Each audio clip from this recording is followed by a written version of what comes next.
Entry आहे पैसे देऊन केव्हा देतं ना काय ना काय. हां आणि किती लांब जायचं आहे? काय माहिती. हा इकडे रोड गाडी थांबलेली आहे आमची आई साहेब गाडीचं नाव आहे. आणि ही व्हॅन करून आम्ही आलोय. मेंबर किती आहेत बघा गाडीत. गाडीत कोण कोण मेंबर आहेत किती आहेत बघा जरा. राणे मेंबर पुढे बसलेले आहेत. हाय हाय हाय आमची वाट बघत बसायला लागले त्यानं.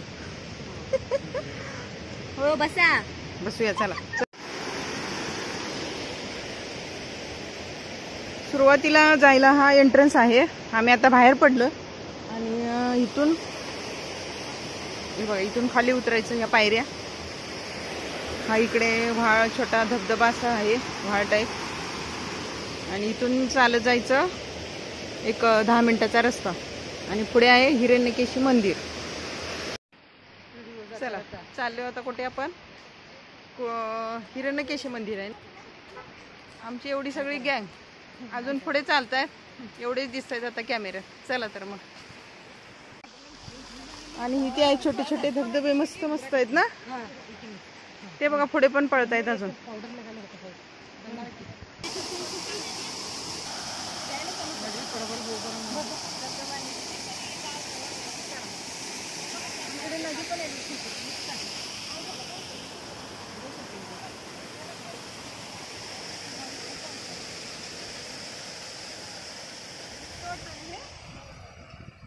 डोंगर आणि धूर बघते सगळा.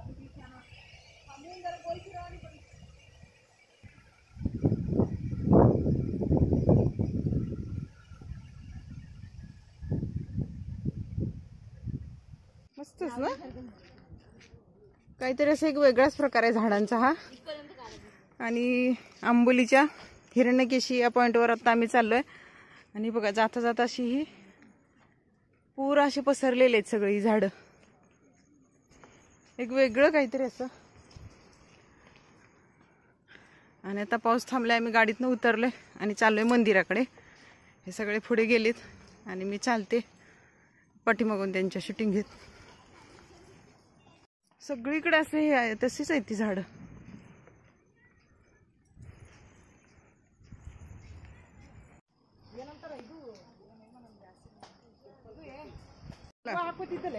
भूक लागली.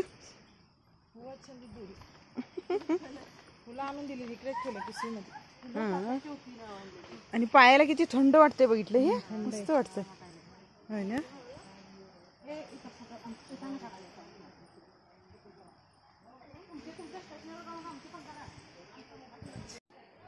आम्ही आत्ता पोचलो हिरण्यकेशी इथे मंदिरात आंबोलीच्या इथे. आणि इथून बघा मंदिर किती छान वाटतंय. एंट्रन्स आहे हा सुरुवातीलाच. आता आम्ही आतमध्ये जातोय.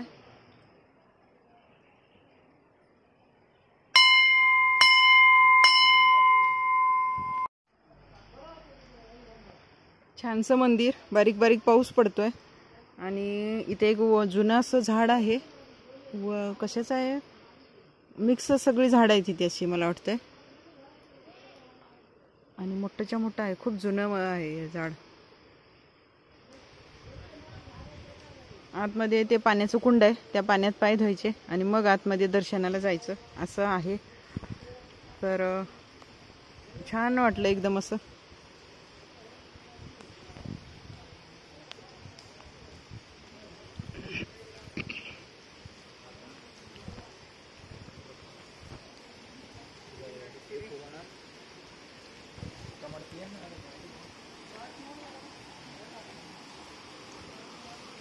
इतकं थंड वातावरण आहे आणि एकदम बर्फाच्या पाण्यात पाय घातल्यासारखं असं हे पाणी आहे. इतकं थंड.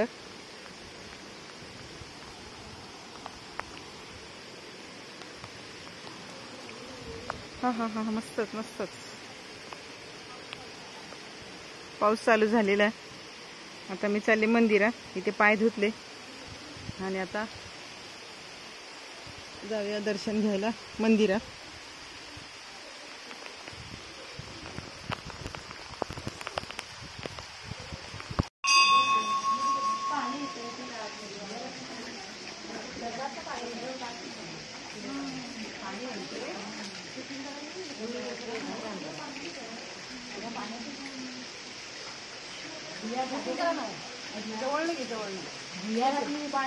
मी पार्कून बनलो आणि ते खाली कोसळणार वगैरे नाही का? कोसळणार वगैरे काय नाही खाली ना तिकडे पण आहे तिथे.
मागे जाऊन कमान दिसते का बघा तिथं, जरा मागे जाऊन घेतला तरी चालेल.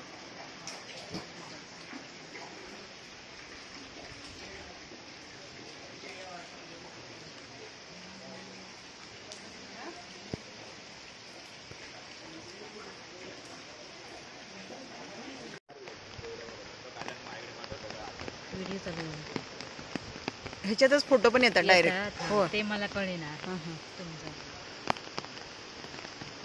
गाई पण दिसते ना त्याच्यात. हो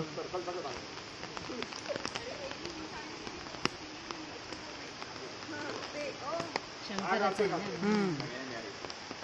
चला चला म्हणतो तो. मस्तच मस्तच. हा होय ना. हा मंदिरातनं बाहेर पडल्यावर हे एक असं दगडाने बांधलेलं जुनं घर आहे पूर्वीचं. मस्त वाटतंय आणि आणि बघा कॉलम वगैरे पण दगडाचेच आहेत. बघितलं सगळं. प्लास्टर दिसत नाही त्याला, सिमेंट लावलेलं आहे. पण चुना होय ना. हा हा हा होय ना. मस्तच होय ना. हा हा हा मस्त मस्तच.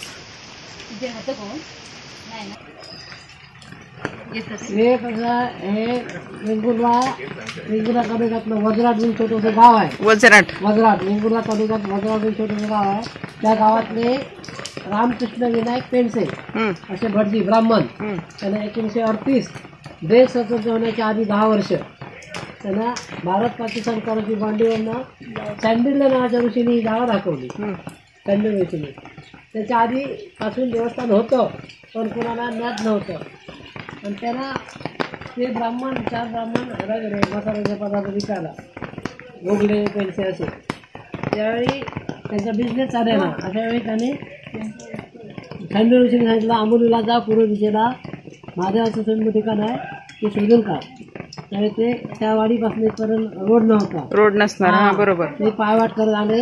आपण मध्ये देवस्थान होतं आता बांधून 17-18 वर्ष बांधलेलं आहे ते मंदिर आता. हा त्या देवस्थानाची 38 वर्ष सेवा केली.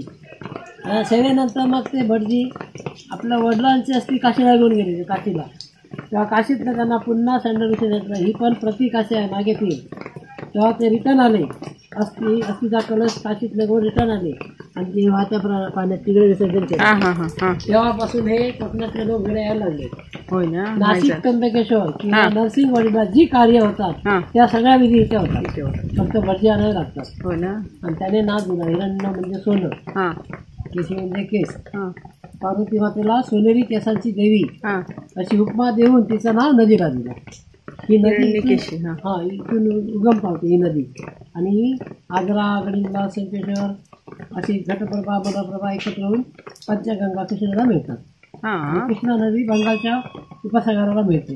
हे कोकणात गेली नाही, अरबी समुद्रात. आणि महादेवाला हिरण्यगर्भेश्वर. हिरण्यगर्भ म्हणजे सूर्य.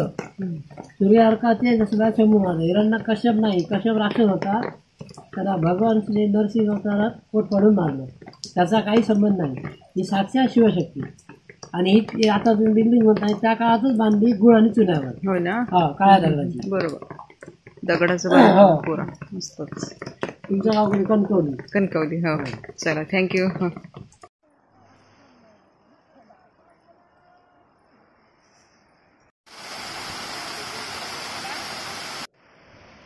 हिरण्यकेशी मंदिरात आम्ही जाऊन दर्शन घेऊन आलो आणि आता रिटर्न चाललो आहे. आणि जाताना बघा परिसर किती छान, मस्त सुंदर असं सगळीकडे दाट हिरवीगार झाडी असं आहे. ही नदी इकडे आलेली आहे, हिरण्यकेशी नदी.